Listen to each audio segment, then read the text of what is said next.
Bonjour et bienvenue sur France 24 et sur Radio France Internationale. Notre invité aujourd'hui est Ousmane Sonko, c'est le président du PASTEF.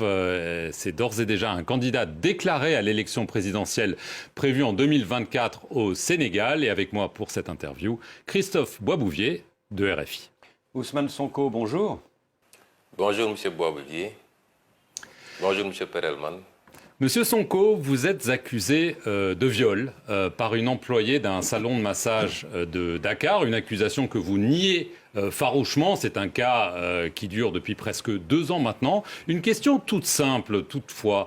Pourquoi est-ce que dans cette procédure, vous avez refusé un prélèvement d'ADN? Parce qu'après tout, ça aurait pu clarifier les choses une fois pour toutes. D'abord, on n'est pas en face d'un dossier judiciaire, on est en face d'un complot d'État. Et la procédure a établi le contrôle. Vous savez, un des éléments les plus importants, c'est qu'il y a eu un rapport interne de la gendarmerie, commandité par l'ancien commandant-chef de la gendarmerie. Et ce rapport a établi qu'il y a eu un complot d'État qui a commencé avec des proches du président de la République, Macky Sall, et qui s'est poursuivi jusqu'au président lui-même. Et je vais m'expliquer. Lorsque cette affaire a éclaté, j'ai très tôt dit que c'était un complot d'État parce qu'il n'a jamais été question de viol et il ne sera jamais question de viol me concernant. Lorsque tous ces éléments-là sont réunis, établissant un complot jusqu'au plus haut sommet de l'État, pensez-vous que quand un État prépare un complot, il va laisser ces détails? Au nom de quoi je me soumettrai à un test ADN sur une procédure dont celui qui avait demandé des prélèvements est lui-même impliqué dans le complot, c'est-à-dire le procureur de la République, et qu'il a été capable, fait extrêmement gravissime, de modifier un rapport d'enquête d'un gendarme à la base pour pouvoir m'incriminer. On n'est pas dans un dossier ordinaire et c'est pourquoi je ne me soumettrai pas à ce test. Monsieur Sonko, les opposants Karim Wade et Khalifa Sall ont une condamnation qui, a priori, les empêche de se présenter. L'ancienne première ministre, Madame Aminata Touré, qui vient de déclarer sa candidature, elle est aussi mise en cause, cette fois dans la presse, pour sa gestion au Conseil économique et social. Si vous-même vous êtes renvoyé en procès et puis condamné, vous ne pourrez pas être candidat l'année prochaine.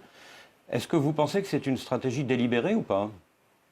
Mais vous avez la réponse à votre question. Vous savez très bien que depuis que Macky Sall est président de la République du Sénégal, on assiste à un phénomène inédit. C'est la première fois au Sénégal qu'un président de la République choisit qui doit aller à une élection. Le président Macky Sall, il sait qu'il ne pèse plus absolument rien au Sénégal. Il est passé de 65% de score en 2012 lorsqu'il est arrivé au pouvoir à 46% lors des dernières élections législatives, c'est-à-dire qu'il est minoritaire et minorisé dans ce pays. Il sait que tous les Sénégalais lui ont tourné le dos à cause de sa gouvernance calamiteuse.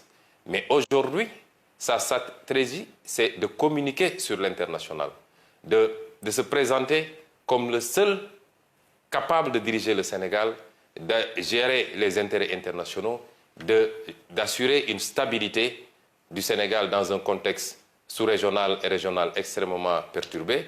Et ce discours semble passer, parce que, pour ce faire, il instrumentalise un certain nombre de contextes. D'abord, le contexte du terrorisme. Aujourd'hui, Macky Sall présente son opposition au sein de l'Union européenne, au sein de l'Occident, de la communauté internationale, comme une opposition irresponsable, terroriste, une opposition qui veut déstabiliser le pays, une opposition qui serait contre les intérêts des Occidentaux. Le tableau que vous avez dressé est vrai, vous pouvez élargir la liste. Aujourd'hui, Barthélémy Diaz, maire de Dakar, est sous le coup d'une condamnation. Et il est à la dernière phase, la cassation. Si la condamnation est définitive, non seulement il ne peut pas candidater, mais ses mandats de maire de Dakar et de député de l'Assemblée nationale sont compromis. Beaucoup d'autres opposants sont aujourd'hui dans ce cas-là. Qui donc va compétir en 2024 contre le candidat de Macky Sall parce que lui n'a pas le droit d'être candidat? Et ça ne relève pas de la démocratie et le peuple sénégalais ne l'acceptera pas. Alors justement, vous venez de soulever un point qui fait débat et qui fera débat, à savoir la question du troisième mandat. Alors Macky Sall n'a pas encore dit s'il comptait briguer ou pas un nouveau mandat. Il estime toutefois qu'en raison de la nouvelle constitution de 2016, il en a le droit parce que les compteurs des mandats présidentiels seront remis à zéro d'après lui. On entend certains de ses proches l'encourager à y aller. Alors, d'une part, en a-t-il le droit d'après vous? Et si il y va, qu'est-ce que vous allez faire? On voit que vous demandez des manifestations, des concerts de casseroles. Est-ce que vous seriez peut-être tenté par une stratégie de déstabilisation si jamais il saute le pas? Vous savez, le seul fait que ce débat se pose encore au Sénégal n'honore pas ce pays et n'honore pas le président Macky Sall. N'oubliez pas qu'en 2012, c'est le président Macky Sall qui était à la pointe de la contestation contre la troisième candidature du président Abdoulaye Wade. Au point d'être dans les manifestations à la place de la nation, muni d'un petit matelas et se disant prêt même à y passer les nuits s'il le faut. Pensez-vous que moralement, un homme qui a eu cette position, cette posture et qui a mené ce combat-là, puisse se retrouver 12 ans plus tard dans la même situation où c'est sa place qui a changé, c'est lui aujourd'hui qui veut forcer une troisième candidature. C'est une honte pour le Sénégal, c'est une honte pour l'Afrique, que ce genre de débat ne se pose que chez nous. Quand on a gouverné, de la manière dont il a gouverné, avec des scandales à l'appel, impliquant ses proches, ses beaux-frères, ses frères, ses parents, tous ces gens qu'il a mêlés à sa gouvernance. Quand on a gouverné par la brimade, en instrumentalisant la justice, en libérant les forces de défense et de sécurité sur les gens, quand on a gouverné de cette manière, on a toujours peur des lendemains. Mais sur le plan juridique, tous les constitutionnalistes sénégalais, vous voyez que chaque jour ou chaque semaine, il y a des panels. Je n'ai pas encore vu un constitutionnaliste qui dise le contraire. La question de la durée des mandats n'a rien à voir avec la question de la limitation des mandats. Et nul ne peut faire 2 mandats consécutifs. Cette phrase qui figure dans l'article 27 de la Constitution a résumé la question. Qu'est-ce qui va se faire? Cela relèvera du peuple sénégalais. Vous savez, ce n'est pas une question de Ousmane Sonko ou de X ou de Y. La preuve, s'il y a une question qui fait consensus entre l'écrasante majorité du peuple sénégalais, la société civile sénégalaise, les acteurs politiques de l'opposition et même des acteurs politiques du pouvoir, parce que de plus en plus des voix s'élèvent dans le pouvoir. On a même des démissionnaires qui disent rendre le tablier parce qu'ils ne peuvent pas admettre ce débat sur le 3e mandat. Le moment venu, le peuple sénégalais, qui est un grand peuple, qui a montré dans le passé son attachement à la démocratie, mais son attachement au respect d'un certain nombre de principes, ce peuple-là aura son mot à dire. Monsieur Sonko, lors de votre candidature officielle, c'était au mois d'août dernier, vous avez accusé Macky Sall de susciter des dossiers de terrorisme, de rébellion, de viol imaginaire, fabriqués avec le soutien de la France. La France aurait donc participé à un complot contre vous? C'est grave, ça, comme accusation. Ce que je veux dire, c'est qu'aujourd'hui, il y a un comportement. Pourquoi on l'avait dit? Justement, c'était que parce que vous, en tout cas un de vos organes, en l'occurrence France 24, RFI, s'était déplacé à Dakar pour faire un reportage tendancieux contre ma personne en essayant d'exploiter ce dossier de viol. Et de manière totalement partielle. Et aujourd'hui, lors des dernières discussions, en tout cas, des échanges qu'on a eu hier avec des responsables de RFI, eux-mêmes reconnaissent ce traitement tendancieux. Et au-delà de RFI, qui aujourd'hui est une chaîne française, il y a un certain nombre d'actes que la France pose qui nous fait penser, nous, opposition, de manière générale, que la France prend fait et cause pour Macky Sall pour des raisons qui lui sont propres. Et sur ces problématiques-là, nous voulons appeler la France à revoir sa position. On a été dépeints comme étant des anti-français notoires. Nous n'avons rien contre la France, ni contre aucun autre pays. Nous avons un discours qui peut gêner parce que c'est un discours qui appelle à une rupture dans les relations. Il y a des traditions séculaires entre le Sénégal et la France.